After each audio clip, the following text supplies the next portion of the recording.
I woke up on Thanksgiving morning to an empty house, and for a moment, I thought I had somehow woken up in the wrong life. The silence was the first thing that felt wrong.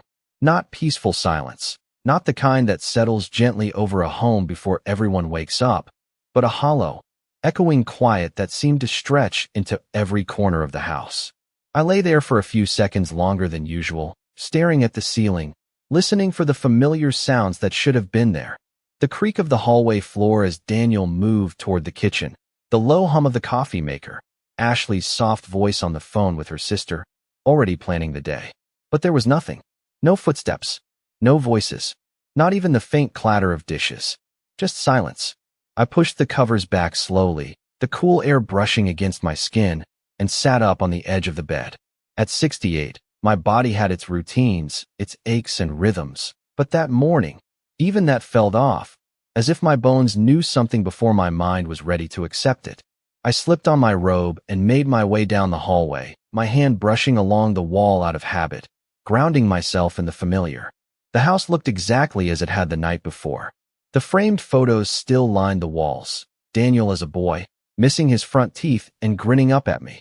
Our last family Christmas, everyone gathered close, smiling as if nothing could ever come between us. But something had shifted. I could feel it in the stillness. When I reached the kitchen, the first thing I noticed was the counter. Clean. Too clean. The grocery bags I had left there the night before, filled with everything we needed for Thanksgiving dinner, were gone. The turkey I had carefully thawed, the cranberries, the sweet potatoes, everything had been moved. I stepped further into the room, my slippers barely making a sound against the tile, and opened the refrigerator. It was nearly empty. Not completely, just enough to make it clear that someone had gone through it with intention. Containers were missing. Ingredients I had bought specifically for today were gone. My hand lingered on the fridge door for a moment before I closed it gently. I turned. Slowly, scanning the kitchen as if I might find an explanation tucked into one of the corners. That's when I noticed the coffee maker. Unplugged. The cord coiled neatly beside it. Ashley always left it ready the night before, water filled, grounds measured, so all we had to do in the morning was press a button. She said it made mornings feel easier. But today, it looked like no one had planned to be here at all. A strange thought crossed my mind then, quiet but persistent. This wasn't an accident. I walked toward the back door and glanced at the small bench where we kept our shoes. Daniel's sneakers were gone. Ashley's boots too. In their place was empty space, the kind that doesn't just happen overnight without reason. My chest tightened, not sharply, not painfully, but in a slow, steady way, like something pressing inward. I told myself there had to be a simple explanation. Maybe they'd gone out early. Maybe a last-minute errand. But even as I thought it, I knew it didn't fit. Daniel hated leaving the house before sunrise, and Ashley never went anywhere without mentioning it at least twice. I reached for my phone on the kitchen counter, noticing as I picked it up that the battery was nearly full, just as I'd left it plugged in overnight. No missed calls. No messages. Not even a short note. I stared at the screen longer than I needed to, as if something might appear if I waited long enough. It didn't. The house felt larger than it had ever felt before, every room stretching out with a kind of emptiness that made it hard to breathe normally. I moved into the living room, my eyes catching on the small details I might have missed any other day. The throw blanket Ashley liked to use was gone from the couch. The decorative bowl by the entryway, where Daniel tossed his keys every evening, was empty. I stepped closer to the front door and noticed something else. No coats on the rack. Not mine, not theirs. Just bare hooks against the wall. I stood there for a long moment, taking it all in, letting the quiet settle into something heavier, something more defined. This wasn't just a quiet morning. This was absence. Intentional, complete absence. And for the first time, since I'd woken up, I allowed myself to think the question that had been forming quietly in the back of my mind. Where did they go, and why didn't they tell me? The thought didn't come with panic. It came with something colder, something steadier. I turned toward the window, the early morning light filtering through the glass, illuminating the driveway outside. The car was gone. Of course it was. I hadn't needed to look to know that, but seeing the empty space where it should have been made everything feel more real, more final. I folded my arms around myself, not out of fear, but out of a growing awareness that whatever had happened here, it hadn't happened by accident. It had been planned. Quietly. Carefully. And I had been left out of it entirely. I stood there for a while longer than I should have, my hand resting lightly against the back of the chair near the entryway, as if holding on to something solid might steady the quiet that had begun to press in around me. The house had never felt this still, not even in the days after my husband passed, when grief had settled into every room like dust. That kind of silence had weight, but it had also carried memory, presence, something that lingered. This was different. This felt intentional. I turned away from the door and walked slowly back into the kitchen, my eyes drawn again to the empty spaces, to the small details that no longer made sense. I opened one of the cabinets, then another, more out of instinct than purpose, as if I might find a note tucked somewhere between the plates or behind the coffee mugs. There was nothing. Everything was in its place, except for what had been taken. I moved toward the sink and noticed the dish rack was dry, completely empty. Ashley never left it like that. She always had something there, a cup, a plate, something that suggested life was happening in the space. Today, it looked untouched, almost staged. I reached for my phone again, this time holding it tighter, and opened my messages. I scrolled up through the thread with Daniel, reading the last few exchanges from the night before. He had said he would be home early. He had asked if I needed anything from the store. I had told him no, that everything was already prepared. I read those messages twice, then a third time, as if the words might rearrange themselves into something that made more sense. They did not. I tapped his name and pressed call. The phone rang once, then went straight to voicemail. Not unusual, I told myself. Maybe he was busy. Maybe he did not hear it. I ended the call without leaving a message. I did not want to sound uncertain. I did not want to give away how quickly the quiet had begun to settle into something else.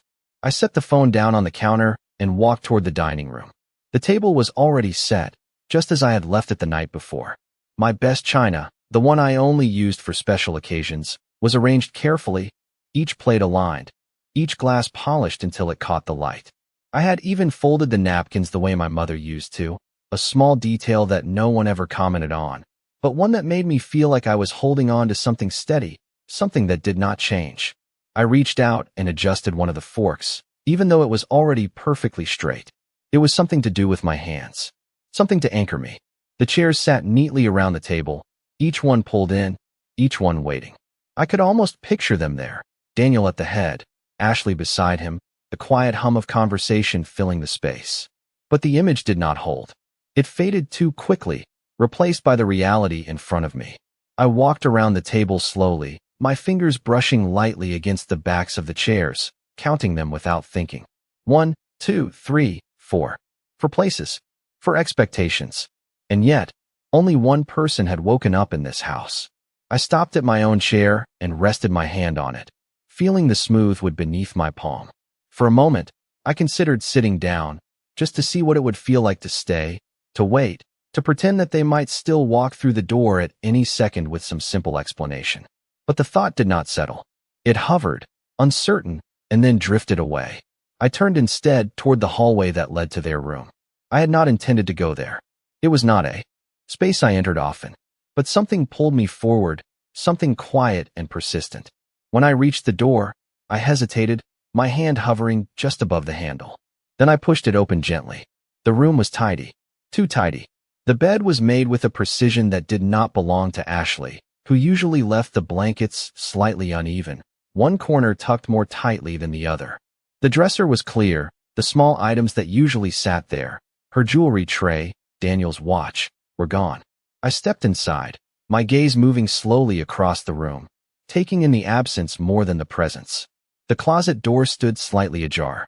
I walked over and opened it fully. Half the hangers were empty. The space where their coats had hung was bare. Shoes were missing from the floor. Not everything, just enough to make it clear that this had been planned, that they had chosen what to take and what to leave behind. I closed the closet door carefully and stood there for a moment, letting the quiet settle again. There was no rush in my movements, no sudden reaction, just a steady awareness growing clearer with each small detail. I turned and walked back into the hallway, closing the door behind me without a sound. As I made my way back toward the kitchen, my phone lit up on the counter. For a brief second, something inside me lifted, not hope exactly, but anticipation of an answer. I picked it up and looked at the screen. It was a notification, not a message. A social media alert. I hesitated before opening it, my thumb hovering just above the screen. Then I tapped it. The image loaded slowly, as if giving me time to prepare, though nothing could have. There they were, Daniel and Ashley, standing side by side, smiling in a way I had not seen in a long time. Behind them, a wide stretch of ocean, bright blue under a clear sky. A resort, unmistakably so, the kind of place people planned for, saved for, looked forward to. Ashley had written something beneath the photo, a caption that was simple, almost casual. Finally, just us. No stress. No interruptions. I stared at the words longer than I should have, reading them once, then again, each time hearing them a little more clearly. No stress. No interruptions. I lowered the phone slowly, my expression unchanged, my breathing steady. The house around me remained silent, but it no longer felt uncertain. It felt defined. They had not forgotten me. They had not been delayed or distracted. They had left, deliberately, quietly, and without a word. And in that silence, I began to understand that this morning was not the beginning of something unexpected. It was the result of something that had been unfolding for much longer than I had allowed myself to see. I set the phone down on the counter with more care than necessary, as if placing it too quickly might disturb something fragile that had just settled into place. The image stayed with me, not just the bright blue water or the way they stood so close together, but the ease in their faces, the absence of anything that looked like hesitation or guilt. It was not a rushed decision. It was not something they had argued over or second-guessed. It had been chosen, calmly, and carried out without me. I turned slightly and looked around the kitchen again, but this time, the details felt sharper, more deliberate. The missing food, the unplugged coffee maker, the cleared counters. None of it was random. It was preparation. It was planning. And more than that, it was coordination. I walked back to the refrigerator and opened it again, slower this time, letting my eyes move across each shelf. What remained was almost meaningless. A half-empty carton of milk, a jar of mustard, a few containers that had nothing to do with the meal I had planned. Everything important had been taken. Everything that mattered for today had been removed. I closed the door and rested my hand against the cool surface, thinking back over the last few weeks, then the last few months. Small moments began to surface, ones I had dismissed at the time because they did not seem important enough to question. Ashley suggesting we combine grocery shopping to make things simpler. Daniel offering to handle the utility bills so I would not have to worry about them. Conversations that would stop when I entered the room, replaced quickly with something light, something harmless. At the time, it had felt like consideration. Now it felt like distance. I moved toward the small desk in the corner of the living room where I kept my paperwork, my bills, the things I preferred to manage myself even after Daniel insisted he could take care of them. The drawer slid open smoothly, and I reached inside, pulling out a stack of envelopes and statements. They were not disorganized, but they were not in the exact order I remembered leaving them either. It was a subtle difference, the kind most people would not notice. But I did. I sat down slowly and began to go through them one by one, not rushing, not searching for anything specific, just letting the details reveal themselves. A credit card statement with charges I did not immediately recognize. A payment made to a travel service I had never used. The amount was not small. It was enough to make me pause, to look at it again, to make sure I had read it correctly. I traced the line with my finger, following the date, the description, the total. It was recent. Very recent. I placed the statement down carefully and picked up another. A bank summary. The balance looked lower than I expected, not drastically, but enough to feel off. There were transfers I did not recall authorizing, movements between accounts that had always remained separate. I leaned back slightly in the chair, the papers still in my hands, and let out a slow breath that did not feel like relief. It felt like confirmation. This was not just about a trip. It was not just about being left out of a holiday. There was something else here, something that had been building quietly, piece by piece. While I had continued with my routines, trusting that the life around me was as stable as it had always been. I set the papers down and stood up, my movements steady, my thoughts clearer than they had been all morning. I walked back toward the kitchen, then past it, into the hallway that led to the small storage room near the back of the house. Inside, there was a metal filing cabinet where I kept older documents, things that had not needed to be accessed recently, but were still important. My husband had always told me to keep copies of everything, to never rely entirely on anyone else, no matter how close they were. At the time, it had sounded like caution. Now, it felt like instruction. I pulled the drawer open and flipped through the folders until I found the one labeled with our joint accounts, the ones that had been established years ago, long before Ashley came into the picture. I opened it and scanned the contents quickly, comparing what I saw there to what I had just reviewed at the desk. The differences were not dramatic, but they were consistent. Small changes, adjustments, enough to suggest that access had been shared, that decisions had been made without my direct involvement. I closed the folder and slid it back into place, then shut the drawer with a soft click. When I stepped back into the hallway, the house felt different again, not quieter, not emptier, but clearer. The uncertainty that had greeted me when I woke up had begun to take shape, to form into something I could understand, even if I did not yet know the full extent of it. I walked back to the kitchen and picked up my phone once more, opening the image again, looking at it not as a moment of absence, but as evidence. They had not just left. They had invested in leaving. Time, money, intention, and they had done it together. I did not feel the urge to call them again. I did not feel the need to ask for an explanation that would likely come wrapped in excuses or softened by words that no longer held weight. Instead, I set the phone down and looked around the house one more time, taking in the space that had been mine long before it had been shared, the walls that had held years of memories that could not be packed into a suitcase or left behind without consequence. Whatever had been set in motion here, it was not something that would resolve itself with a simple conversation. It required understanding. It required patience. And more than anything, it required that I stop assuming I was still part of decisions that were clearly being made without me. I walked to the window again and looked out at the empty driveway, the light now brighter, the day fully begun. Somewhere, miles away, they were likely sitting by the water, enjoying a meal, laughing. Without interruption. Here, the house remained still, but I was no longer waiting for it to change. I was beginning to see it for what it was, and that was the first step toward deciding what I would do next. By the time the morning light had fully settled across the floors, I had already stopped expecting the house to feel familiar again. It was not grief that filled the space, and it was not confusion anymore. It was clarity, quiet and steady, the kind that does not rush in but builds slowly until there is no room left for doubt. I gathered the papers from the desk and carried them back to the dining table, placing them carefully beside the plates I had set the night before. The contrast did not escape me.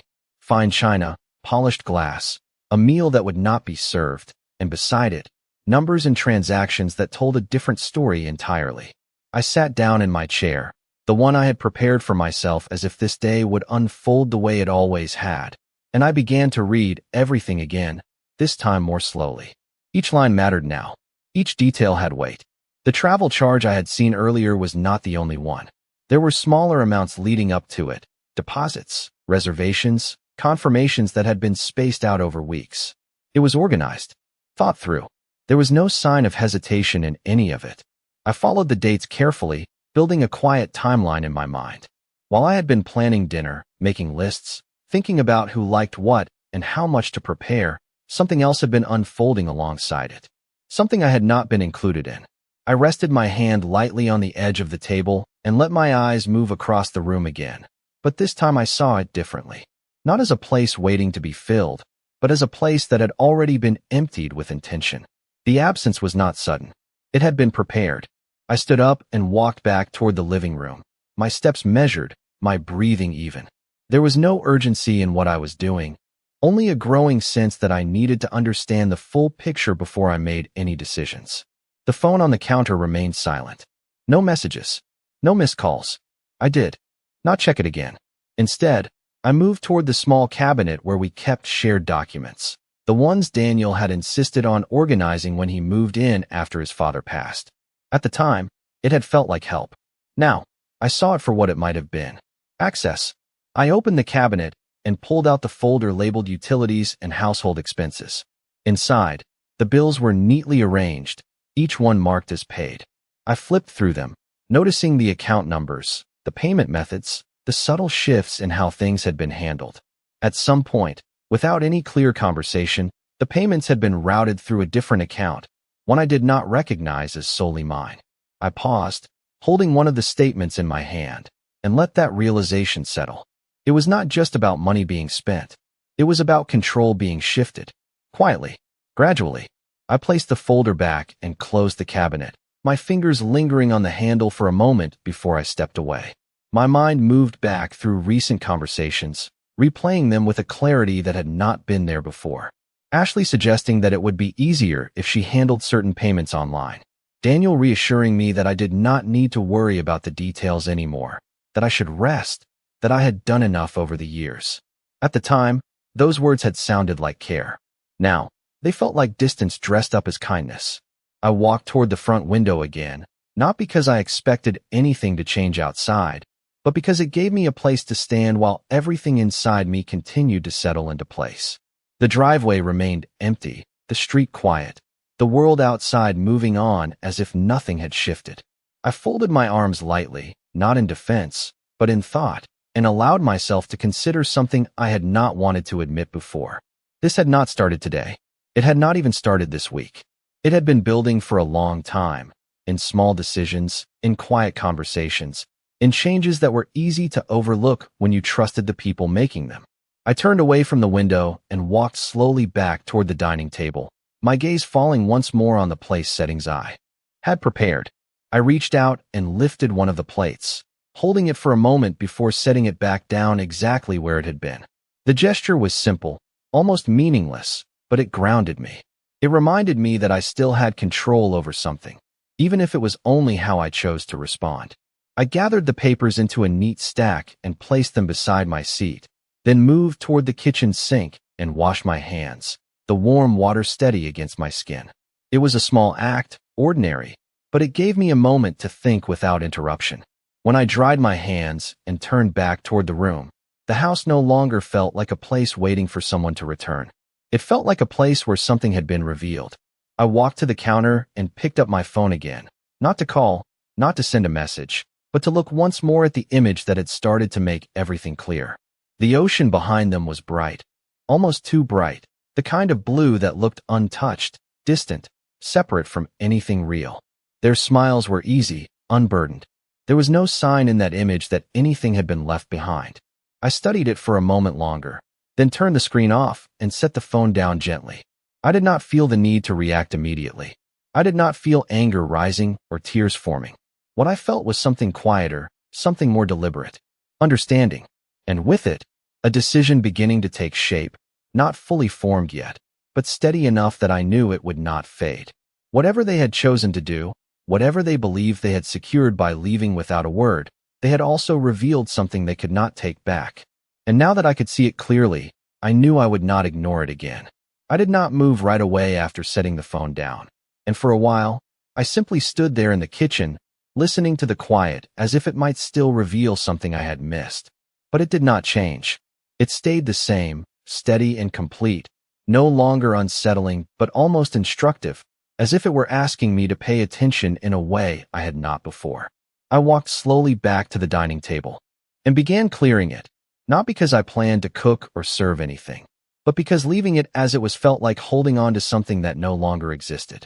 I lifted each plate carefully, stacking them one by one, the soft clink of porcelain the only sound in the room. The napkins followed, still folded neatly, untouched. I smoothed them out before placing them aside, my fingers moving over the fabric as if committing the texture to memory. When I reached Daniel's place at the head of the table, I paused for just a moment, my hand resting lightly on the edge. I did not picture him there this time. I did not imagine his voice or the way he used to look up and smile when I brought out the meal. Instead, I saw the empty chair for what it was, a space that had been left behind not by accident, but by choice. I removed his plate last and set it on top of the stack, completing the small task without rushing. When the table was clear, I wiped it down slowly, the familiar motion grounding me, bringing a kind of order back into a space that had begun to feel uncertain. Once I finished, I carried everything into the kitchen and placed it by the sink, but I did not turn on the water. I did not feel the need to rush into another routine. Instead, I dried my hands and walked back toward the living room, my gaze drifting once more to the small desk where the papers still rested in a neat pile. I picked them up again and sat down, this time with a clearer sense of what I was looking for. The earlier confusion had faded, replaced by focus. I read through the statements again, slower, paying attention not just to the amounts, but to the patterns. Payments that had been scheduled regularly. Transfers that had increased in frequency over the past 2 months. Names of services I had never used before, now appearing more than once. I traced the timeline in my mind again, aligning it with the conversations I remembered, the small changes in behavior, the subtle shifts in how decisions had been made. It all connected now in a way that it had not before. I reached for a pen and made a few notes on a blank piece of paper, not because I needed to write it down, but because seeing it laid out in front of me made it more real, more structured. Dates, amounts, names, each one a small piece of something larger. When I finished, I set the pen down and leaned back slightly, letting the weight of what I was seeing settle without resisting it. There was no sudden anger, no sharp reaction, just a steady understanding that what had been happening was not care, not support, but control. I stood up again and walked toward the hallway, this time heading for my own room. Inside, everything was as I had left it, unchanged, untouched. My dresser, my closet, the small jewelry box by the mirror. Nothing had been moved. Nothing had been taken. For a brief moment, that might have felt like reassurance, but now it felt more like separation. They had taken what they needed from the shared spaces, from the things that connected us, and left the rest behind without hesitation. I opened my closet and looked at the shelves, then reached up to the top where I kept a small lockbox. I brought it down carefully and set it on the bed, opening it with the key I kept on a chain around my neck. Inside were documents I had not needed to look at in years, papers my husband had insisted we keep secure, property records, old account details, copies of agreements that had been made long before Daniel had any involvement in them. I flipped through them slowly, reminding myself of what was mine, what had always been mine, and what had been placed under shared access more recently. The distinction mattered now. It mattered more than it ever had before. I closed the box and returned it to its place, locking it again with a soft click. When I stepped back into the hallway, I felt something shift, not in the house, but in myself. The uncertainty that had greeted me that morning was gone. In its place was something quieter, stronger. Awareness. I walked back into the kitchen and picked up my phone one more time, not to check for messages, but to open my banking application. The numbers on the screen matched what I had seen on paper, confirming what I already knew. I navigated through the settings, pausing only, briefly before making the first change. It was a simple action, one that did not require explanation or approval. A step, just one, but it was enough to mark a beginning. I set the phone down again and looked around the house, not as someone waiting for others to return, but as someone who understood that whatever came next would not depend on them. The quiet remained, steady and unchanged, but it no longer felt empty. It felt like space. Space to think. Space to act. And for the first time since I had woken up, I felt something settle into place with certainty. They had made their decision long before this morning. Now, I was beginning to make mine. The house remained quiet as I moved through it again, but this time, each step felt more deliberate, less uncertain, as if I were no longer searching for answers but confirming what I already understood. I returned to the kitchen counter where my phone rested and picked it up once more, navigating through the banking application with steady hands, reviewing each linked account, each authorization that had been quietly added over time. There were names I recognized and others I did not, permissions granted in moments that had felt routine, almost insignificant at the time. I paused at one section longer than the others, studying the access settings that allowed shared control. It was not something I had set up myself. It had been introduced gradually, explained in simple terms, framed as convenience. I remembered the conversation now, Ashley standing beside me, her tone light, reassuring, telling me it would make things easier, that Daniel could help manage everything so I would not have to worry. At the time, I had nodded, trusting that ease did not come at a cost. Now, I saw the structure behind it, the way access had been layered in, one step at a time, until the boundary between mine and theirs had blurred almost completely. I took a slow breath and began making changes, not rushed, not reactive, but careful and precise. One setting at a time, I adjusted permissions, removed shared access, restored the accounts to their original structure. Each action was small, almost unnoticeable on its own, but together they formed something solid, something that could not be easily undone. When I finished, I set the phone down and stood there for a moment, letting the quiet return around me. It felt different now, not empty, not uncertain, but controlled. I walked into the living room and sat down on the couch, my hands resting lightly in my lap as I looked around the space that had once felt shared, then divided, and now, slowly, was becoming defined again. My eyes drifted to the photographs on the wall, lingering on one in particular. Daniel, much younger, standing beside his father, both of them smiling in a way that felt unguarded, genuine. I studied that image longer than I intended to, remembering the years that had come before, the choices that had shaped him, the moments that had built the life we now stood in. I did not feel anger toward him, not in the way one might expect. What I felt was something quieter, more complicated. Disappointment, yes, but also clarity. He had not become this overnight. The distance, the decisions, the quiet agreements made without me, they had all been part of a gradual shift, one that I had not fully acknowledged until now. I stood up and walked back toward the dining room, stopping at the table that now stood bare, the surface clean and reflective under the afternoon light. I placed my hand flat against it, grounding myself again, then moved toward the small drawer where I kept a few personal items, including an old address book. I opened it and flipped through the pages until I found the number I was looking for. It had been years since I had called it, but I knew it was still valid. I picked up the phone and dialed slowly, listening as it rang once, twice, then connected. The voice on the other end was familiar, steady, unchanged by time. I introduced myself simply, without explanation, and asked if he was available to meet later in the week. There was a pause, then a quiet agreement. No questions, no hesitation. I ended the call and set the phone down gently, the decision settling into place without the need for further thought. I walked back into the kitchen and poured myself a glass of water, the simple act grounding me again in the present moment. As I stood there, I glanced once more at the counter, at the space where everything had been cleared, where preparation had once taken place for a day that would not unfold as expected. But now, that absence no longer felt like loss. It felt like evidence.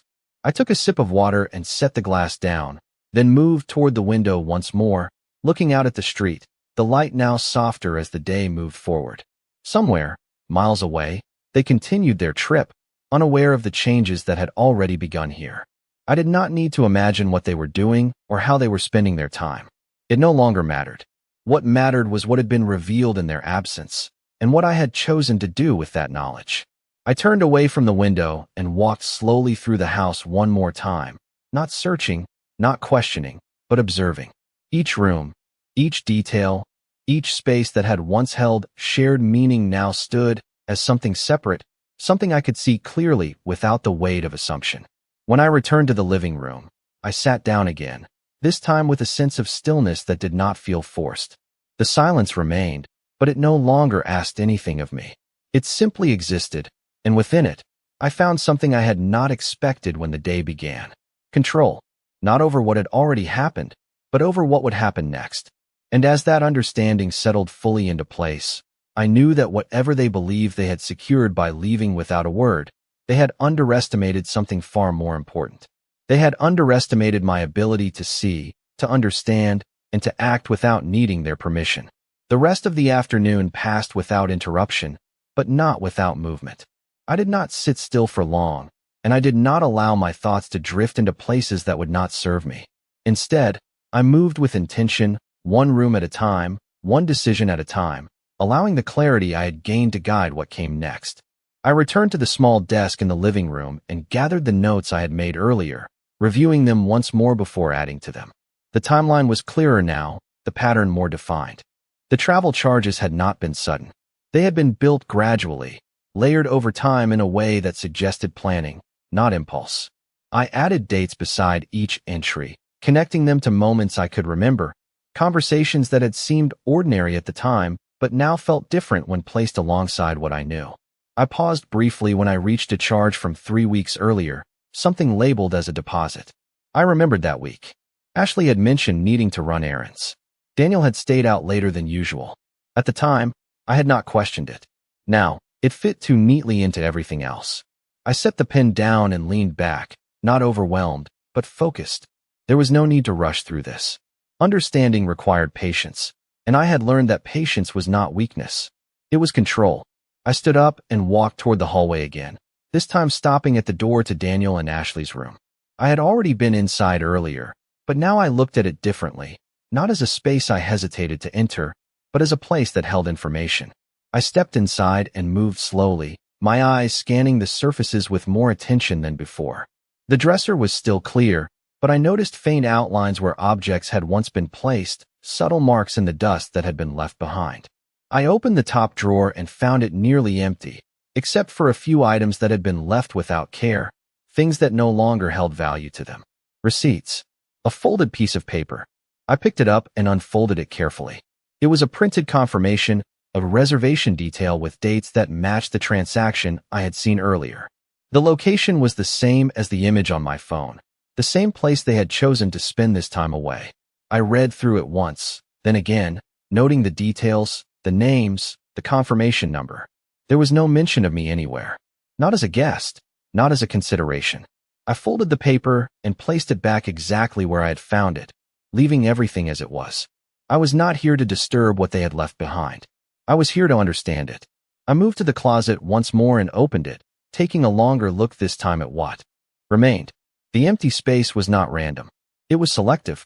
Certain items had been taken, others left behind, as if they had decided in advance what they would need and what they could abandon without consequence.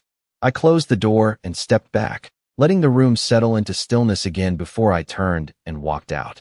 Back in the hallway, I paused briefly, then continued toward the storage room where the filing cabinet stood.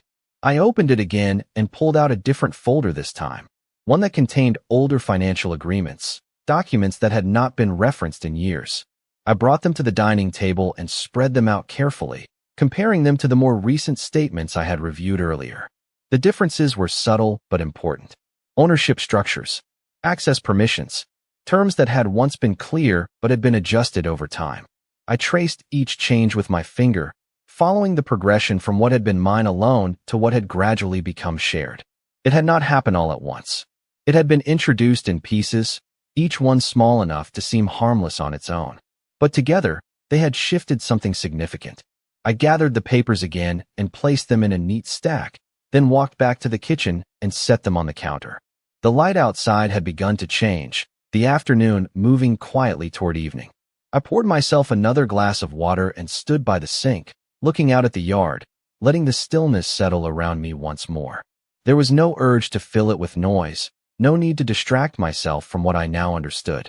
Instead, I let the silence remain, using it as space to think clearly. After a moment, I set the glass down and returned to the living room, picking up my phone again. I did not open any messages. I did not check for updates. Instead, I opened my contacts and scrolled to a name I had not needed in a long time. A financial advisor my husband and I had trusted years ago, someone who had helped us structure things in a way that protected what we had built. I hesitated only briefly before pressing call. The line rang a few times before connecting, and when it did, the voice on the other end was steady, familiar. I introduced myself and explained, in simple terms, that I needed to review my accounts, my permissions, everything that had been adjusted over the past few months. There were no questions, no assumptions, just a quiet agreement to meet, to go through everything carefully. I ended the call and set the phone down, the next step already in motion. I sat back on the couch and looked around the room again, not as someone left behind, but as someone who had been given a clear view of something that had been hidden in plain sight. The absence that had greeted me that morning no longer felt like something done to me. It felt like something that had revealed itself. And now that I could see it clearly, I knew that whatever came next would not be shaped by what they had chosen, but by what I would do with the truth they had left behind. Evening settled slowly over the house, the light outside fading into a softer gray that stretched across the windows and into the quiet rooms. But inside, nothing felt dimmed or uncertain anymore. If anything, the passing of time only made everything clearer. I moved through the house once more, not searching this time, not piecing together fragments, but confirming what I had already understood. Every room held the same stillness, but it no longer felt unfamiliar. It felt claimed. I returned to the kitchen and turned on the light above the sink, the soft glow reflecting against the clean counters, the absence of everything that had once filled them now unmistakable. I did not try to recreate what had been planned for the day. I did not take anything out of the cabinets or the refrigerator. Instead, I poured myself another glass of water and stood there quietly, letting the silence settle into something that belonged to me rather than something left behind by others. After a moment, I set the glass down and walked back toward the living room, my steps steady, my thoughts no longer scattered but aligned. The calls I had made earlier were not impulsive. They were necessary. And now, as the day moved forward, I began to consider what those conversations would lead to. Not immediately, not all at once, but step by step. I sat down at the desk again and opened a blank notebook, something I had not used in years. I turned to the first page and began writing, not emotions, not questions, but facts. Dates, transactions, changes in access, names of accounts. Each entry was clear, direct, without interpretation. I did not need to guess anymore. I needed to document. The act of writing slowed everything down in a way that thinking alone could not. It forced each detail into place, gave it structure, made it something that could not be dismissed or forgotten. When I finished the first page, I turned to the next and continued, building a record of what had been happening, not just in the past few days, but over the past several months. Patterns became clearer as they were written down. Repetition where I had once seen coincidence. Intention where I had once seen convenience. When I finally set the pen down, I did not feel overwhelmed. I felt organized. I closed the notebook and placed it carefully beside the stack of papers on the desk, aligning everything neatly before standing up again. The house remained quiet, but it no longer felt like something waiting to be filled. It felt complete in its stillness. I walked toward the front door and checked the lock, not because I was concerned, but because it was something I had always done, a habit that grounded me in routine. Then I moved to the small panel near the hallway and adjusted the security settings, reviewing the camera access and notifications. It did not take long to notice that certain alerts had been turned off, disabled in a way that would have prevented me from seeing movement during the night. I paused there for a moment, my hand resting lightly against the panel, and then I restored the settings to what they had been before. Another small change. Another quiet correction. I stepped back and let my hand fall to my side. The motion simple but final. I returned to the living room and sat down again, this time not to review anything or make another call, but simply to be still for a moment. The weight of the day did not press down on me the way it might have hours earlier. It settled differently now, more like a foundation than a burden. I reached for my phone again, not to check for messages, but to look at the time. It was later than I had realized. Somewhere else, far from this house, the evening was likely filled with noise, conversation, movement. Here, there was none of that. And yet, I did not feel left out of something. I felt removed from something that no longer belonged to me. I set the phone down and leaned back slightly, my gaze moving across the room, taking in the details that had remained constant through all of it. The furniture, the photographs, the small objects that held years of memory. They had not changed. Only the understanding of them had. I stood up once more and walked toward my room, pausing briefly at the doorway before stepping inside. The space felt unchanged, steady, untouched by what had unfolded elsewhere in the house. I walked to the window and looked out into the darkening yard, the quiet stretching beyond the walls, uninterrupted. For a moment, I allowed myself to consider what tomorrow would look like. Not in vague terms, not as something uncertain, but as a continuation of what had already begun. There would be meetings, conversations, adjustments that went beyond what I had already done, but none of it felt overwhelming. It felt necessary. I turned away from the window and walked back into the hallway, closing the door behind me gently. As I made my way back to the living room, I passed the dining table once more, now completely clear, no trace of what had been prepared earlier. I paused there for a moment, my hand resting lightly against the surface, and then I moved on without hesitation. There was nothing left to wait for. No explanation that would change what had already been revealed. No return that would restore what had been altered. There was only what I chose to do next. I sat down again and folded my hands in my lap, the silence around me steady and unbroken. And within that silence, one thought settled fully into place, not rushed, not forced, but certain. They had believed that leaving quietly would give them control, that absence would go unnoticed or unchallenged.